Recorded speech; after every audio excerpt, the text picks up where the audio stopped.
Hi hello வணக்கம். நாம இன்னைக்கு பார்க்க போகிறது வெட்னஸ்டே சீரீஸோட 4th எபிசோட். நம்ம டாக்டர் தானில் அவங்களோட ஆஃபீஸ் கூப்பிட்டு வராங்க. இவங்கள பார்த்த தானில், உங்களை பற்றி எனக்கு நல்லா தெரியும், நீங்கள் எழுதின புக்கை படித்து தான் நான் டெய்லரே கண்ட்ரோல் பண்ணேன் அப்படின்னு சொல்லிட்டு சொல்கிறா. அதுக்கு டாக்டரும், டெய்லரை நீ என்ன பண்ண, அதை தெரிஞ்சுக்கிட்டா தான் நாங்கள் அவனை கண்ட்ரோல் பண்ண முடியும் அப்படின்னு சொல்கிறாங்க. அதுக்கு தானிலும், அப்படின்னா என்ன கைதியாக இல்லாமல் பேஷண்ட்டாக இங்கே அட்மிட் பண்ணிக்கோங்க, அப்போ நான் சொல்கிறேன் அப்படின்னு அவங்களே பிளாக்மெயில் பண்ணுறா. உடனே டாக்டரும், நீங்கள் இருக்கவே தேவையில்ல, கிளம்பு அப்படின்னு சொல்கிறாங்க. அதுக்கு அவளும் சரி சரி ஓகே, ஒரு தடவை நான் அவனை நேரில் மீட் பண்ணணும்னு சொல்லிட்டு நேராக அவனோட செல்லுக்கு போயிட்டு அவனை மீட் பண்றா. மீட் பண்ணி, இங்க பாரு, நான் அவனோட அம்மா வந்திருக்கேன், உன்னை பார்க்காம ரொம்ப கஷ்டப்பட்டேன் அப்படின்னு சொல்லி பேசிக்கிட்டு இருக்கான். ஆனா நம்ம டெய்லர் கோவப்பட்டு, உன்னால தாண்டி நான் இங்க இருக்கேன் அப்படின்னு சொல்லி அப்படியே மான்ஸ்டரா மாறி அவ கழுத்தை பிடிச்சி நெரிச்சு தூக்கி கீழே போட்டுறான். கீழே விழுந்தாலும் நம்ம தானில் அவனை பார்த்து சிரிச்சுக்கிட்டு இருக்காங்க. அப்படியே நம்ம வெட்னஸ்டே அங்க இருக்கிற ஒரு சுடுகாட்டுக்கு போய் நம்ம கேல்பின் சேமிச்சு வச்சிருந்த எவிடன்ஸ்ல இருக்கிற ஒரு அவுட்காஸ்டோட சாம்பலை எடுத்து பார்த்துக்கிட்டு இருக்கா. அப்போ அவளோட பாட்டியா அங்க வந்துடுறாங்க. அவங்க பாட்டி அந்த ஊர்லயே ஒரு பெரிய பணக்காரங்க.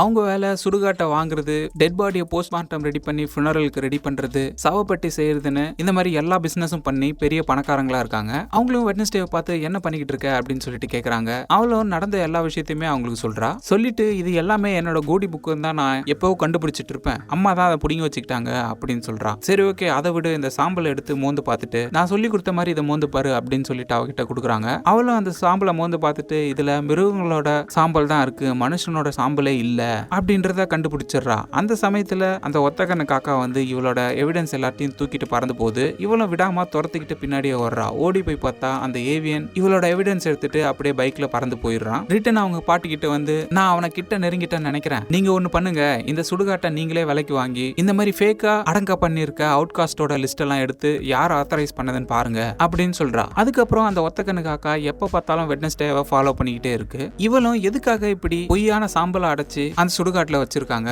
இதுக்கும் நம்ம ஏனிடோட டெத்துக்கும் ஏதாவது கனெக்ஷன் இருக்குமோ அப்படின்னு நினைச்சுக்கிட்டே போய் கதை திறக்கிறா. பார்த்தா நம்ம ஈனிட் ஜாலியா ப்ரூனோவோட ரொமான்ஸ் பண்ணிக்கிட்டு இருக்கா. நம்ம வெட்னஸ்டேவும் இவளை நம்ம காப்பாத்தியே ஆகணுமோ அப்படின்னு சொல்லிட்டு யோசிக்கிறா. அப்படியே திரும்பி பார்த்தா அங்க ஆக்னஸ் இருக்கிறத கண்டுபிடிச்சிடறா. எதுக்கு அங்க ஒளிஞ்சிட்டு இருக்க அப்படின்னு சொல்லிட்டு கேட்கறா. உடனே நம்ம ஆக்னஸும் வெளியில வரா. அதை பார்த்து ஈனிட், இவ்வளவு நேரம் அடி இங்க ஒளிஞ்சிட்டு இருக்க அப்படின்னு கோவப்பட்டு கேட்கறா. அதுக்கு நம்ம ஆக்னஸும், நீங்க கட்டி பிடிச்சி உருள ஆரம்பிச்சிருங்கல்ல, அப்பவே வந்துட்டேன் அப்படின்னு சொல்லி அவளை வெறுப்பேத்திட்டு இருக்கா. அப்ப ஆக்னஸும், உனக்கு பப்ளிஷர் கிட்ட இருந்து ஒரு லெட்டர் வந்திருக்கு அப்படின்னு சொல்லிட்டு கொடுக்குறா. அதை பிடிச்சு படிச்சா அந்த பப்ளிஷர், நீ எழுதின புக்கை நான் படிச்சேன், அது ரொம்ப கொடூரமா இருக்கு, நீ முதல்ல போய் ஒரு சைக்காட்ரிஸ்ட் டாக்டரை மீட் பண்ணு அப்படின்னு எழுதி வச்சிருக்கான். அதை பார்த்துட்டு கிழிச்சு போட்டுட்டு, இப்போ இதுக்கெல்லாம் எனக்கு டைம் இல்ல, இந்த ஒத்தக்கண்ணு காக்கா வேற எப்ப பாரு என்ன ஃபாலோ பண்ணிக்கிட்டே இருக்கு, எனக்கு தேவையான பதில் எல்லாம் அந்த வில்லோ ஹில்ல தான் இருக்கு, நான் போனா எப்படி இந்த ஒத்தக்கண்ணு காக்கா கண்டுபிடிச்சிரும், நான் வேற யாராவது தான் அனுப்பணும் அப்படின்னு சொல்லிட்டு இவளோட அங்கிள் ஃபெஸ்டரை வர வைக்கிறா. வர வச்சு அவர்கிட்ட, இந்த மாதிரி நீங்க எனக்காக வில்லோ ஹில் போகணும் அப்படின்னு சொல்றா. அவர் அங்கிளும், இதுக்கு முன்னாடி உங்க அம்மா என்ன போக சொன்னாங்க, உன்னோட ஆன்ட் ஒஃபிலியா இருக்கும்போது அவளை கண்காணிக்க நான் அனுப்பிச்சாங்க அப்படின்னு சொல்றா. அதை கேட்ட வெட்னஸ்டே, ஆன்ட் ஒஃபிலியா எதுக்கு அங்க இருந்தாங்க, இப்பவும் இருக்காங்களா அப்படின்னு சொல்லிட்டு கேட்கறா. ஆனா ஃபெஸ்டர், இல்ல, ரொம்ப வருஷத்துக்கு முன்னாடி அவங்க அங்க இருந்து தப்பிச்சு எங்கேயோ ஓடிட்டதா கேள்விப்பட்டேன், அதுக்கப்புறம் இப்பதான் திரும்ப போக வேண்டியிருக்கு அப்படின்னு சொல்லி பேசிட்டு இருக்கும்போது பின்னாடி ஆக்னஸ் இருக்கிறத பார்த்துட்டு அவளுக்கு ஷாக் கொடுத்துறான். கொடுத்துட்டு, இங்க பாரு பாப்பா, என்கிட்ட நீ தப்பிக்க முடியாது அப்படின்னு சொல்றான். வெட்னஸ்டேவும், இவ என்னோட அல்ல கை தான், விடுங்க அப்படின்னு சொல்லிட்டு அவ எடுத்துட்டு வந்த ப்ளூ பிரிண்ட்டை அவர்கிட்ட கொடுத்து, நீங்க உள்ள போய் லாய்ஸ் என்ற பேர்ல யாராவது இருக்காங்களான்னு பாருங்க, அது பேஷண்டோ டாக்டரோன்னு தெரியாது, போய் கண்டுபிடிங்க அப்படின்னு சொல்லி அனுப்புறா. நம்ம ஃபெஸ்டரும் நேரா ஒரு ஹோட்டல்ல போய் ரூம் எடுத்து புக் பண்ணி அந்த ஹோட்டல அதிர்ற மாதிரி பயங்கரமா சத்த போட்டு ரகலை பண்ணிட்டு இருக்காரு. உடனே போலீஸும் வந்து அவர் அரெஸ்ட் பண்ணலான்னு வராங்க. அப்படி ஃபெஸ்டர் அரெஸ்ட் பண்ணும்போது பியாங்காவோட அம்மாவையும் சேர்த்து அரெஸ்ட் பண்ணிடுறாங்க. அப்படியே ஸ்டேஷன்ல வந்து இவர்கிட்ட இருக்கிற பல ஐடி கார்டும் பாஸ்போர்ட்டையும் பார்த்துட்டு, உன் பேர் தான் என்ன அப்படின்னு சொல்லி விசாரிச்சுட்டு இருக்காங்க. நம்ம ஃபெஸ்டரும் சரியா பதில் சொல்லாம சைக்கோ மாதிரி பிஹேவ் பண்ணிருக்கிறத பார்த்துட்டு, உடனே இவரை வில்லோ ஹில்க்கு அனுப்புங்க அப்படின்னு சொல்லிடுறாங்க. பியாங்காவோட அம்மாவும் அவளுக்கு இந்த மாதிரி நான் போலீஸ் கிட்ட மாட்டிக்கிட்டேன் அப்படின்னு சொல்லி ஃபோன் பண்ணியிருக்கா. உடனே அஜெக்ஸும், நான் உனக்கு ஹெல்ப் பண்றேன்னு சொல்லிட்டு அந்த ப்ரொஃபஸரையே ஸ்டோனா மாத்திட்டு இவங்க எல்லாம் போலீஸ் ஸ்டேஷன் வராங்க. போலீஸ் ஸ்டேஷனுக்கு வந்து நம்ம பியாங்கா போலீஸை மெஸ்மரைஸ் பண்ணிட்டு அவங்க அம்மாவை கூப்பிட்டுட்டு அவங்கள தங்க வைக்கிறதுக்காக இவங்களோட ஸ்கூல்லேயே ஒரு ரூமை தேடி அந்த டனலுக்குள்ள வரா. அந்த டனலுக்குள்ள வரும்போது அந்த டனலோட லிங்க் பிரின்சிபலோட ஆபீஸோட கனெக்ட் ஆகி இருக்கிறதையும் பாக்குறாங்க. பார்த்துட்டு அவங்க அம்மாவை சேஃபா இவங்க ஸ்கூலுக்குள்ளேயே ஒழிச்சு வச்சிடறாங்க. இந்த பக்கம் நம்ம டாக்டர் ஃபெஸ்டரை செக் பண்ணிக்கிட்டு இருக்காங்க. அவங்க கேட்குற கேள்விக்கு எதுக்குமே இவன் சரியா பதில் சொல்லாம இவனோட சின்ன வயசு கதையெல்லாம் சொல்லிக்கிட்டு இருக்கான். சரின்னு ஸ்கேன் எடுத்து பார்த்தா அவன் மண்டைக்குள்ள சிசர் கத்தியெல்லாம் இருக்கு. இது சரி வராதுன்னு அவனுக்கு ஷாக் ட்ரீட்மெண்ட் கொடுக்குறாங்க. அவனும் அந்த ஷாக் ட்ரீட்மெண்ட்டை ஜாலியா என்ஜாய் பண்ணிக்கிட்டு இருக்கான். இவனை இங்கேயே கொஞ்ச நாள் அட்மிட் பண்ணுங்கன்னு சொல்லிடுறாங்க.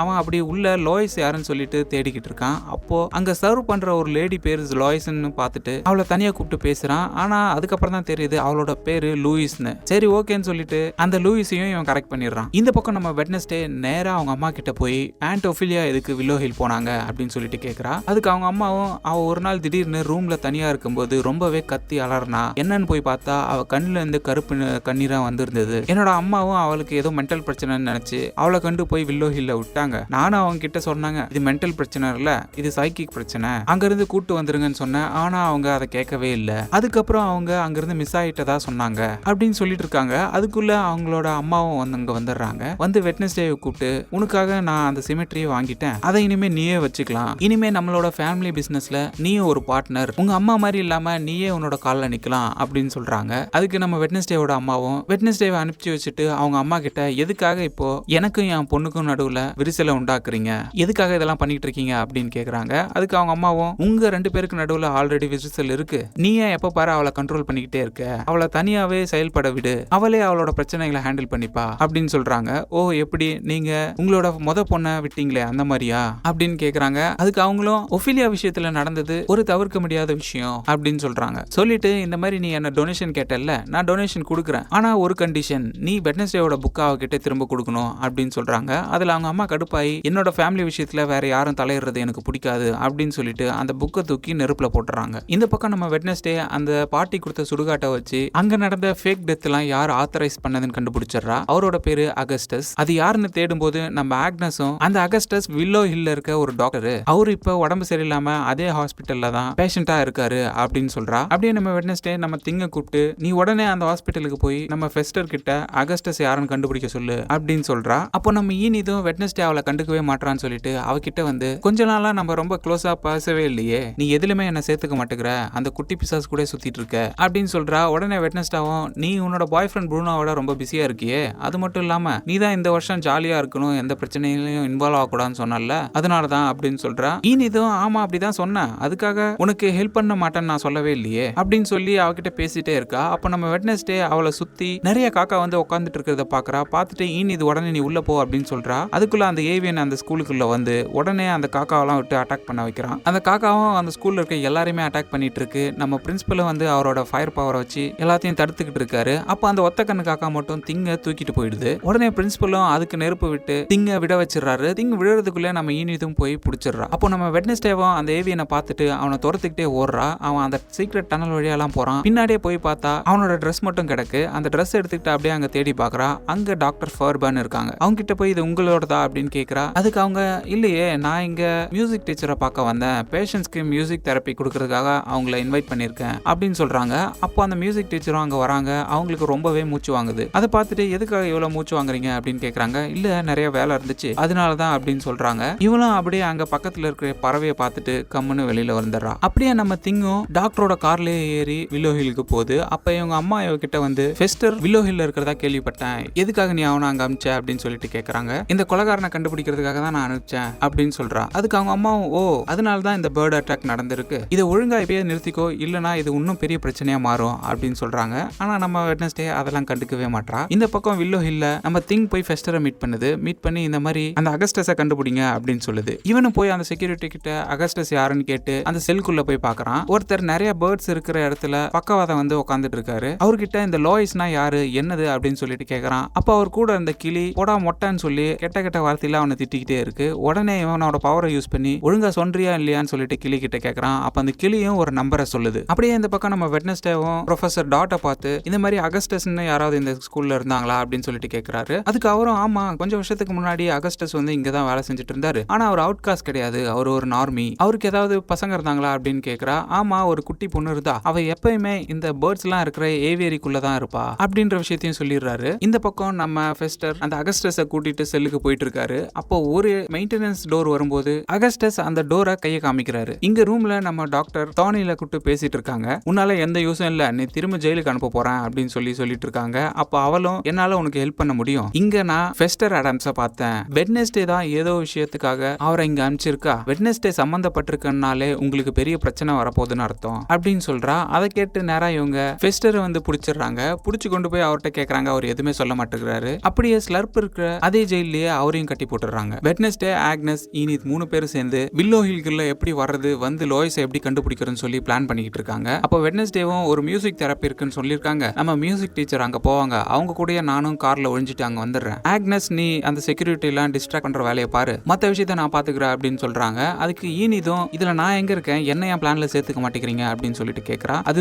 நீ வெளியிலே இரு, உள்ள போய் நான் சீக்கிரம் வெளில வரலனா உடனே நம்ம ஷெரீஃப்க்கு இன்ஃபர்மேஷன் கொடு அப்படின்னு சொல்லி நம்ம ஈனித அந்த பிரச்சனையை விட்டு வெளியவே வச்சிருக்கா. இவங்க பிளான் பண்ண மாதிரியே நம்ம வெட்னஸ்டே மியூசிக் டீச்சரோட கார்ல ஒளிஞ்சுக்கிட்டு செக்யூரிட்டி எல்லாம் டிஸ்ட்ராக்ட் பண்ணிட்டு உள்ள போறா. உள்ள போறதுக்கு நம்ம ஃபெஸ்டர் கரெக்ட் பண்ணி வச்சிருந்த அந்த லோயிஸ்ன்றவங்க ஹெல்ப் பண்றாங்க. இவன் நேரா போய் நம்ம ஃபெஸ்டரை அவரோட செல்ல இருந்து ரிலீஸ் பண்ணி விட்டுறா. அப்படி ரிலீஸ் பண்ணும்போது நம்ம ஸ்லர்ப்பும் அதோட செயின் எல்லாம் உடைச்சிக்கிட்டு வெளியில வந்துருது. அப்போ இந்த பக்கம் நம்ம மியூசிக் டீச்சர் ஃபார்பன் எல்லாருமே அங்க இருக்கிற பேஷண்ட்ஸ்க்கு பியானோ வாசிச்சு அவங்களோட தெரப்பி ஆரம்பிச்சிட்டு இருக்காங்க. அப்போ இந்த தானல்ல கூட்டிட்டு வந்துட்டு இருக்கும்போது நடுவுல நம்ம ஸ்லர்ப் அந்த செக்யூரிட்டியோட மூளையெல்லாம் கடிச்சு சாப்பிடுது. எல்லாரும் அங்கிருந்து அலறி ஓடிக்கிட்டு இருக்காங்க. அப்படி ஓடிட்டு இருக்கும்போது நம்ம வெட்னஸ்டேவும் தானிலும் ஃபேஸ் டு ஃபேஸ் மீட் பண்ணிக்கிறாங்க. விஷயம் தெரிஞ்சு நம்ம டாக்டரும் செக்யூரிட்டி எல்லாத்தையும் டைட் பண்றாங்க. அப்படியே நம்ம அகஸ்டஸை தள்ளிக்கிட்டு அவங்களோட ரூமுக்கு இவங்க வந்துடுறாங்க. அப்படி அந்த ரூம்குள்ள இருக்கும்போது ஸ்லர்ப் அங்க நம்ம டாக்டரோட மூளையும் கடிச்சு சாப்பிடுறது. சாப்பிட்டுட்டு நம்ம அகஸ்டஸை பார்த்து ஓல்டு ஃப்ரெண்ட் எப்படி இருக்க அப்படின்னு சொல்லிட்டு அவரோட மூளையும் சாப்பிடுறது. இந்த பக்கம் நம்ம வெட்னஸ்டே கிளி சொன்ன நம்பரை வச்சு அந்த டோரை திறந்துட்டு உள்ள போறாங்க. பார்த்தா அங்க ஒரு சீக்ரெட் டோர் இருக்கு. அதை திறக்கும் போதுதான் அந்த லாய்ஸ்ன்றது இந்த ஹாஸ்பிட்டல்ல நடத்திட்டு வர ஒரு சீக்ரெட் ப்ரோக்ராம்ன்றதை கண்டுபிடிக்கிறாங்க. அப்படியே உள்ள போய் பார்த்தா அங்க செத்து போனதா சொன்ன நிறைய அவுட்காஸ்ட் மெம்பர்ஸ் அது செல்ல அடைச்சு வச்சிருக்காங்க. அப்பதான் நம்ம வெட்னஸ்டேக்கு இவங்களெல்லாம் செத்து போயிட்டதா சொல்லி ஏமாத்தி இவங்களை கொண்டுட்டு வந்து இவங்களோட பவரை ரிசர்ச் பண்ணிட்டு இருக்காங்க அப்படின்றத தெரிஞ்சுக்கிறான். அப்படியே லாஸ்ட் ஒரு செல்ல ரொம்ப டேஞ்சரஸ் போட்டிருக்கு. அதை திறந்து பார்த்தா ஒரு லேடி உள்ள இருக்காங்க. இவங்கள பார்த்துட்டு என்ன தொந்தரவு பண்ணாதீங்க விட்டுருங்க அப்படின்னு சொல்லிட்டு அமைதியா உட்காந்துட்டு இருக்காங்க. நம்ம வெட்னஸ்டேவும் இதனாலதான் கேல்பின் டைலரையும் ஏதாச்சும் ரிசர்ச் பண்ணுவாங்களோன்னு சொல்லிட்டு தேடிட்டு இருந்திருக்காரு அப்படின்னு புரிஞ்சுக்கிறா. அப்போ அந்த ஒத்த கண்ணு காக்காவும் அங்க வந்துருது. வெளியில வந்து பாக்குறா. அந்த ஏவியன் இவன் முன்னாடி நின்றுட்டு இருக்கான். வெட்னஸ்டேவும் இது எல்லாத்துக்கும் டாக்டர் தான் காரணமா, அவங்க சொல்லிதான் எல்லாம் நீ செய்யறியா அப்படின்னு சொல்லிட்டு ஏவியன் கிட்ட கேக்குறாங்க. அப்ப அந்த ஏவியனும் மாஸ்க எடுக்குது. யாருன்னு பார்த்தா அந்த டாக்டரோட அசிஸ்டன்ட் தான் இருந்த ஜூடி. ஜூடி சொல்றா, அந்த டாக்டருக்கு நான் அசிஸ்டண்டா, அவ சும்மா வெளி உலகத்துக்காக தான் நாங்க அவளை வச்சிருக்கோம். இந்த ஹாஸ்பிட்டலை பொறுத்த வரைக்கும் எங்க அப்பா தான் எல்லாமே. அவர் தான் அவுட்காஸ்டோட பவர் எல்லாம் நார்மல் பீப்புள்ஸ் எப்படி யூஸ் பண்றதுன்னு சொல்லி ரிசர்ச் பண்ணிட்டு இருந்தாரு. அந்த ரிசர்ச்சை என் மேலே பண்ணாரு. அதுல நாங்க சக்சஸும் ஆனோம். அதனால தான் என்னால இந்த பறவைகளை கண்ட்ரோல் பண்ற ஏவியன் பவர் எனக்கு இருக்கு அப்படின்னு சொல்றா. வெட்னஸ்டேவும் ஓ அதனால தான் உனக்கு நம்ம ஸ்கூல்ல இருக்க டனல் எல்லாமே தெரிஞ்சிருக்கு, நீ தான் அகஸ்டஸோட அந்த குட்டி பொண்ணா அப்படின்னு சொல்லிட்டு கேக்குறா. அப்போ நம்ம ஃபெஸ்டரும் அவரோட பவரை யூஸ் பண்ணி அட்டாக் பண்றாரு. அப்படி அட்டாக் பண்ணும்போது அங்க இருக்கிற மெஷின்ஸ் எல்லாமே வெடிச்சு அங்க இருக்கிற டோர் எல்லாமே ஓபன் ஆயிடுது. அதுக்குள்ள அடைச்சு வச்சிருந்தா எல்லா அவுட்காஸ்டுமே வெளில வந்துடுறாங்க.